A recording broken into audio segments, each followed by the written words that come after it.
Alright guys, what is up? And today I'm bringing you part 2 for Black Ops ideas. And I actually have, this is actually one of the first commentaries where I've actually written things down to talk about so I don't forget. And some ideas that I came up with and, stuff like that. So, something that I really enjoyed about Modern Warfare 3 is the fact that they brought in new game modes. And they've done it through not just the start of the game, but they're adding them in as they're going, as the game progresses, which I really enjoy because, they've already added Drop Zone and Infected. And yes, they were private matches, but they made them to the, online multiplayer server, which is really cool. They also added some really good game modes, such as Kill Confirm, Team Defender, both really good game modes in my opinion, and they're new for this Call of Duty. And I think Black Ops 2 should do something like that, where they they add stuff in to do some new game modes, to freshen things up, because Kill Confirm is a very popular game mode and it went over really well with the community. So I hope Black Ops 2 comes out with some new game modes. I don't really have any ideas for new game modes yet. I haven't really gotten into that yet to think of what game modes or what would actually be a cool game mode itself, but I kind of let the creative team for Treyarch think of that, and hopefully it goes over well. Another thing that I wanted to add into that is that the DLC, Elite is not really the greatest DLC provider. I kind of like the old way better, where the maps would be out all like at the end of every couple months, and you just go down there, get your 20 bucks on PlayStation or Xbox, and you buy the new maps. I kind of like that way a bit better.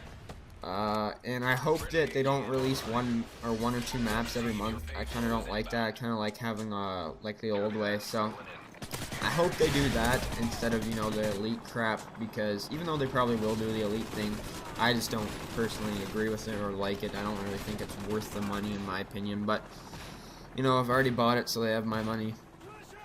Next thing is that I want to see combat training. You guys remember combat training from Black Ops? I want to see that return, because that was an amazing feature, one of my favorite features about the game. The fact that I could go in there and practice, get a couple games before I actually go into a pub match, or just play around with my friends. There was nothing more fun than setting the kills to like 7,500 in Nuketown and just raping some guys, putting them on recruit, and just raping the bots, thinking that you were a beast.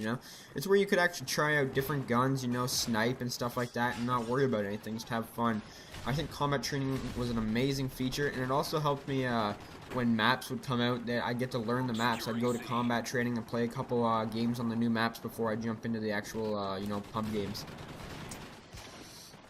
Next thing is going to be something I think we're all aware of, and that is the death streaks. I think the death streaks need to go. Now, I don't understand how they reward a bad player, even if they are dying numerous times. It's going to say, alright, you're dying numerous times, we don't want you to get too frustrated with the game and never come back, so we're going to benefit you for dying. I don't have a problem with that. What I do have a problem with is the fact that it helps them get kills.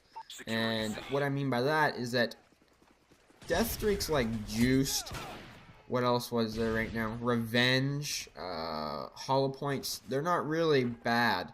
Death streaks that actually, guarantee them a kill, Final Stand, Dead Man's Hand, they need to go. I kind of wish that there's only about 2 or 3 death streaks, and, it'd be like, Juiced, Hollow Points, and what's that other one I just said? Revenge. They're fine because no one complains about them, but Dead Man's Hand, Last Stand, they have to go.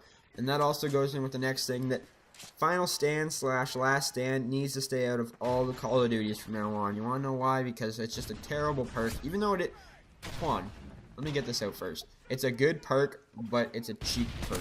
You die and you have a second chance. That's not fair. That's why they call it second chance. If you're a veteran Call of Duty player, you know that perk's should be taken out of the game since COD 4, and it's still being here.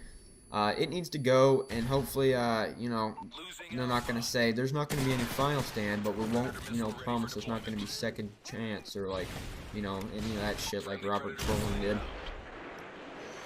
did. Something else that I think is going to be pretty important in the next game, which I think Black Ops did a fairly good job on, except for maybe the FAMAS and maybe the G11, is weapon balance. And I think Treyarch's always had one dominant gun or two dominant guns within all the Call of Duties, and you know, the rest of the guns are extremely balanced for the most part.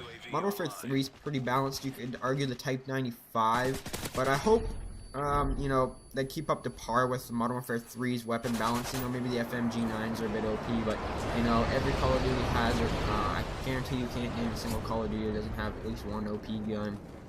So I hope the weapon balance is good, as long as it's not too bad where there's just one gun that you can only use, kind of like the FAMAS before patch Black Ops. That was really it was really good, and it could beat even this SMGs with rapid fire up close. So I think near the end of Call of Duty Black Ops, they fixed it and they made it where it should be. So Treyarch's pretty good at patching those things and listening to the community. Next thing that they patch, well, I think they should patch for Black Ops 2 is Assassin / Ghost / Cold Blooded, whatever they want to call it. Who knows? It'll probably be called Ghost since it's a Treyarch game. But what they did wrong in Modern Warfare 3 is making Assassin too good of a perk. It makes your counters marksman, you know, you're invisible from UAVs, which is just wrong in the first place. There should be no perk that keeps you completely off the radar no matter what. It keeps you off of portable radars. What else does it do? It keeps you immune to EMPs and counter UAVs, so there should be no kill streak that's able to do that. Maybe what my opinion is for Assassin is that they should make it like every third sweep you don't show, every third sweep you show up instead of, you know, being completely invisible. So you know how the UAV goes by, sweep, you only show up on the third sweep, every third sweep. That wouldn't be that bad, and it also counters advanced UAVs, which is just completely ridiculous because you know, Blackbird's had it right, which I actually want to see Blackbird return. I know a lot of people don't. I think they should, but it should be a high kill streak. And yes, I think point streak should be back for Black Ops, but I will get into that a bit later. But Assassin needs to be tweaked. I think the every third sweep thing would work for me, in my personal opinion.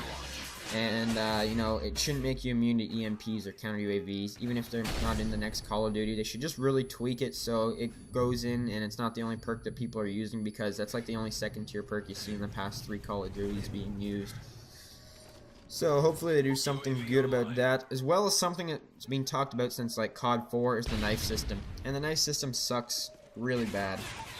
It's terrible how it works, and you know, I think a lot of you know, the bad players like the knife system because it's an easy way to win a quick gunfight. But I think it's kind of cheap, and you know what they should do is make it a 2-hit knife kill, unless it's above the waist, and then I believe it should be a 1-hit. Sorry, no, I'm talking about throwing knives for that one. Knife should be a 2-hit knife kill. Throwing knives should not be able to kill you unless you're unless it's above the waist, because if you get hit in the foot or the knee and you die from a throwing knife, that's just completely silly. This is the end for my second video. I'll probably do one more video, and the third one discuss the final stuff that I wanted to talk about for my ideas for MW3. But anyways, guys, thank you for watching. Please rate the video and leave some feedback. Peace.